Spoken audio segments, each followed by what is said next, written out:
Hi, ഇന്ന് ഞാൻ തയ്യാറാക്കാൻ പോകുന്ന റെസിപ്പി കുട്ടികൾക്ക് വളരെ ഇഷ്ടമുള്ളൊരു സ്നാക്കാണ് ചിക്കൻ മോമോസ്. ഇത് തയ്യാറാക്കാൻ വേണ്ട ഇൻഗ്രീഡിയൻസ് എന്തൊക്കെയാണെന്ന് നോക്കാം. വേവിച്ച് വെച്ചിരിക്കുന്ന ചിക്കൻ, സവാള ചെറുതായി അരിഞ്ഞത്, ginger garlic paste, green chilli, കുരുമുളക് പൊടി, ഗരം മസാല, ഉപ്പ്, ചപ്പാത്തി പരുവത്തിൽ കുഴച്ച് വെച്ചിരിക്കുന്ന മൈദാമാവ്. ആദ്യം നമുക്ക് ചിക്കൻ കൈകൊണ്ട് നന്നായി ഉടച്ചെടുക്കാം. ഉപ്പും കുരുമുളകും ചേർത്ത് പ്രഷർ കുക്കറിൽ നന്നായി വേവിച്ചെടുത്ത ചിക്കനാണിത്. ഏകദേശം 200 ഗ്രാം കാണും. ചൂടായ പാനിലേക്ക് അല്പം എണ്ണ ഒഴിക്കാം. എണ്ണ ചൂടായി വരുമ്പോൾ ചെറുതായി അരിഞ്ഞു വെച്ചിരിക്കുന്ന സവാള ചേർത്ത് വഴറ്റാം. മീഡിയം സൈസിലുള്ള 2 സവാള അരിഞ്ഞതാണ് ഞാൻ ചേർത്തിരിക്കുന്നത്. അല്പം ഉപ്പും ചേർത്ത് സവാളയെ നന്നായി വഴറ്റിയെടുക്കുക. സവാള വഴന്നു വരുമ്പോൾ ചെറുതായി അരിഞ്ഞു വെച്ചിരിക്കുന്ന പച്ചമുളക് ചേർക്കാം. ഒരു പച്ചമുളക് അരിഞ്ഞതാണ് ഞാനിവിടെ ചേർത്തിരിക്കുന്നത്. ഇനി 2 ടേബിൾ സ്പൂൺ കുരുമുളക് പൊടി ഇതിലേക്ക് ചേർക്കാം.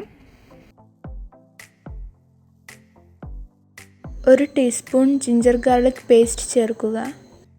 നന്നായി മിക്സ് ചെയ്ത് കൊടുക്കുക. 1 നുള്ളു ഗരം മസാല ഇതിലേക്ക് ചേർക്കാം. മസാല അധികം ചേർക്കേണ്ട കാര്യമില്ല. കുരുമുളകിൻ്റെ ഫ്ലേവറാണ് ഇതിൽ മുന്നിട്ട് നിൽക്കേണ്ടത്. കുരുമുളക് പൊടി ചേർക്കുന്നതുകൊണ്ട് പച്ചമുളക് അധികം ചേർക്കേണ്ട കാര്യമില്ല. ചിലപ്പോൾ എരിവ് കൂടിപ്പോകാൻ സാധ്യതയുണ്ട്. ഇനി വേവിച്ചുടച്ച് വെച്ചിരിക്കുന്ന ചിക്കൻ ഇതിലേക്ക് ചേർക്കാം. നന്നായി മിക്സ് ചെയ്ത് ഒരു 2 മിനിറ്റ് കുക്ക് ചെയ്തതിന് ശേഷം ഫ്ലെയിം ഓഫ് ചെയ്യാം.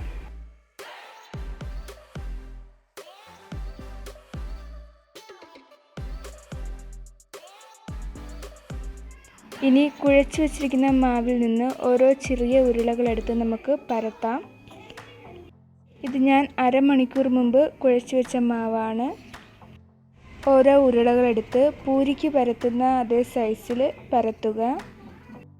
ഞാൻ 1 കപ്പ് മൈദാ മാവാണ് എടുത്തത്. അതിൽ നിന്ന് എനിക്ക് 10-12 എണ്ണം ഇങ്ങനെ പരത്താൻ പറ്റി. ഇനി നമുക്ക് ഒരെണ്ണം എടുത്ത് അതിനകത്ത് ഫില്ല് ചെയ്യാം. ഫില്ലിങ് വെച്ച ശേഷം ഞാൻ ഈ ചെയ്യുന്ന പോലെ ഓപ്പോസിറ്റ് സൈഡ് നമ്മൾ ഇങ്ങനെ ഒട്ടിച്ചെടുത്താൽ മതിയാകും.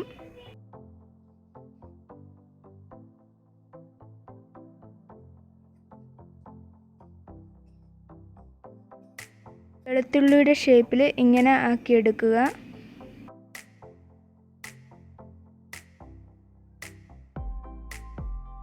ഇനി നമുക്കിതിനെ ഇഡലിത്തട്ടിൽ വെച്ച് ആവി കയറ്റിയെടുക്കാം. മൈദാമാവിന് പകരം അരിമാവ് ഉപയോഗിച്ച് നമുക്ക് ഈ റെസിപ്പി ചെയ്യാവുന്നതാണ്. അരിമാവ് ചെയ്യുമ്പോഴായിരിക്കും ടേസ്റ്റ് കൂടുതൽ.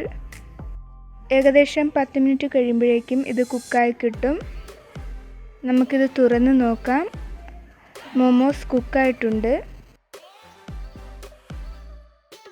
വളരെ ടേസ്റ്റി ആയിട്ടുള്ള ചിക്കൻ മോമോസ് റെഡി ആയിട്ടുണ്ട്. എല്ലാവരും ഈ റെസിപ്പി ട്രൈ ചെയ്ത് നോക്കുക. റെസിപ്പി ഇഷ്ടമായെങ്കിൽ ചാനൽ സബ്സ്ക്രൈബ് ചെയ്യുക.